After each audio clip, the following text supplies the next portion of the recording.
The Dallas Cowboys went out sad, so we're gonna be going through that and 5 other stories in today's video. So make sure to like this video, and if you want more Dallas Cowboys news content like this, make sure to subscribe to the channel hitting that red button down below. The first story is the Dallas Cowboys are going out sad with the future of Dak Prescott and Ezekiel Elliott. The Big Tuna's thoughts on the Dallas Cowboys will surely fish a response. Analyzing all 14 NFL playoff teams for the 33rd team, Hall of Fame boss Bill Parcells has both optimism and caution on the future of America's team, whom he led for 4 seasons in his final head coaching spot. Parcells' thoughts come shortly after the Cowboys were once again postseason victims of the San Francisco 49ers, falling 19-12 in the NFC divisional playoffs last weekend. The optimism comes in backhanded fashion, as Parcells refers to the Cowboys as a good team when franchise quarterback Dak Prescott comes in. However, Parcells is a bit murky in his praise. They don't have the top quality quarterback in Dak Prescott, but I do think he's good enough to win with. Parcells says, "I just think they have to put more pieces around him. They just have to be more reliant on the overall scheme. Their defense is pretty good, but their overall offensive scheme has to be more balanced." While Prescott has generally consistent under center since taking over in 2016, the 61 wins he has earned as a starter is tied for 5th amongst NFL starters in that span. His propensity for turning the ball over and struggle to get past the NFC divisional round has caused some to wonder if he's the quarterback capable of fulfilling the championship aspirations constantly placed on the Cowboys. 2 interceptions in Sunday's game, for example, helped San Francisco build a 9-6 halftime lead. Parcells believes, however, that the right weaponry can push Prescott in the right direction, though Dallas might have to make some changes in one of the most important areas of assistance. Much has been made about the futures of running back Ezekiel Elliott and Tony Pollard. The latter is slated to hit free agency after a career-best season, while the Cowboys can get out of Elliott's contract at an affordable rate of dead money, for he mostly struggled in his 7th season collaborating with Prescott. Parcells, however, thinks that physical, not financial, causes may force the Cowboys into a change. They're going to have to invest in some new running backs. Parcells prophesized, "Tony Pollard had a great year. I don't know if he can hold up for too long physically, and he's a free agent this offseason. I think Ezekiel Elliott is near the end." To Parcells' point, Elliott endured dramatic drop-offs in nearly every major rushing statistical category, including 876 yards on 3.8 a carry, making his potential 2023 cap hit of $16.7 million undesirable, especially with the Cowboys required to eat only $11.8 million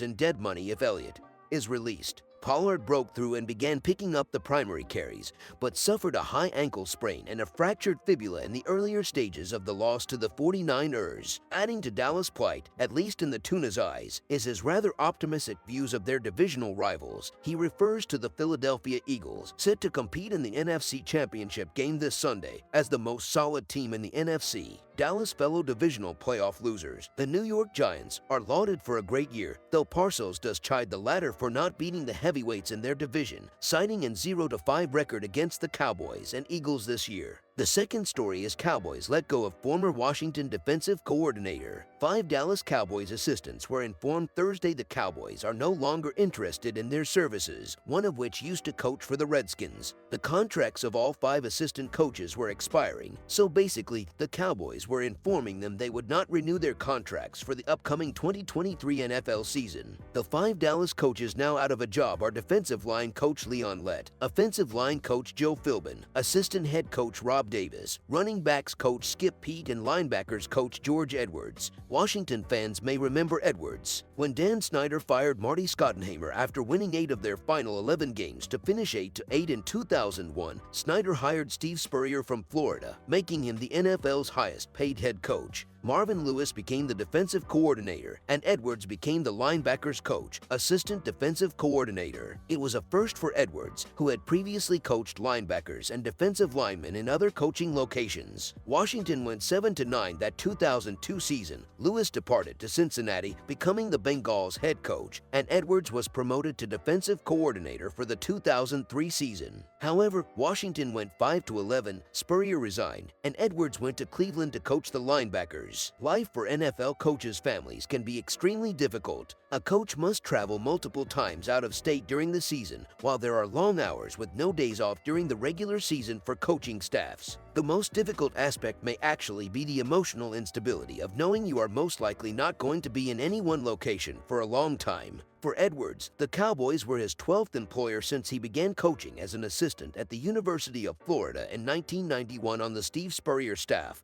Following the Florida Gators, Edwards has also coached for Appalachian State, Duke, Georgia, the Cowboys, Redskins, Browns, Dolphins, Bills, Dolphins, Vikings, Cowboys. A third story is Cowboys reveal interest in dominant $14 million rival. The Dallas Cowboys have been radio silent since being eliminated from the postseason, but Vice President of Player Personnel Will McClay provided a preview of the offseason during a January 23, 2023 episode of Cowboys Hour. During the interview, Cowboys broadcaster Brad Shem made a pitch to McClay for Dallas to sign Commanders defensive tackle Darren Payne in free agency. When you start calculating what free agents you would like to sign, first positionally, Shem remarked, "For instance, I'll just tell you right now, I want you to sign Darren Payne." The Cowboys front office member did not shoot down the potential move, admitting he would like to see Payne wearing a star on his helmet as well. McClay added the important caveat of if the Cowboys can afford to add the dominant defensive lineman. "Me too, if we can afford it, yeah," McClay said on the possibility of the Cowboys signing Payne. Like Shem, Pro Football Focus Jonathan Macri believes the Cowboys should look for a way to add Payne. The Cowboys' defense was one of the top units in the NFL this season, allowing just 20.1 points per game, which was tied for the fifth fewest.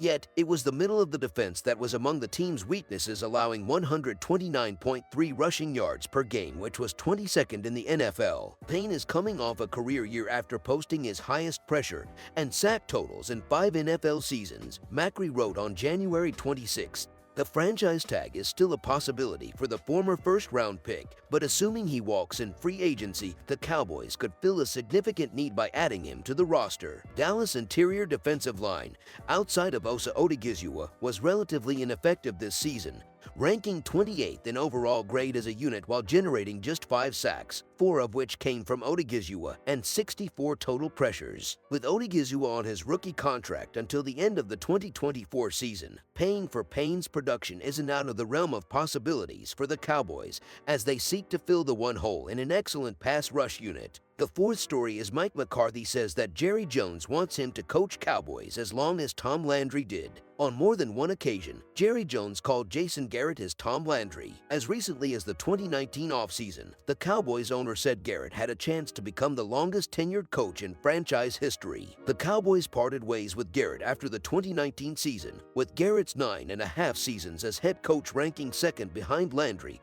but 19.5 behind Landry. Now, Jones is telling Mike McCarthy the same thing in an apparent vote of confidence for the head coach after 3 seasons, and with back-to-back losses to the 49ers in the postseason. "As far as my relationship with Jerry, just using his words, we're in an excellent spot," McCarthy said in a news conference Thursday. "The partnership that we have, he's excited about. He told me a number of times this week that he wants me to coach here as long as Coach Landry did. And I said, okay, that's a long time. I feel really good about our relationship. I think our ability to discuss and disagree, we do a good job of that, and I think that's important. Since Jones bought the team in 1989 and fired Landry, he has hired 8 head coaches. Only Jimmy Johnson and Garrett lasted longer than 4 seasons. If that's not enough to convince you that McCarthy won't outlast Landry with the Cowboys, McCarthy would need to coach to age 85 to have as many seasons as Landry. Romeo Crennel was the oldest coach in NFL history when he was interim coach of the Texans at age 73. McCarthy has put together back-to-back 12-win seasons, something that hasn't been done in Dallas since the 1990s when the Cowboys won the final 3 of the franchise's 5 Super Bowls. Despite his 30-20 regular season record, McCarthy is 1-2 in the postseason with a loss to the 49ers in the wild card round in 2021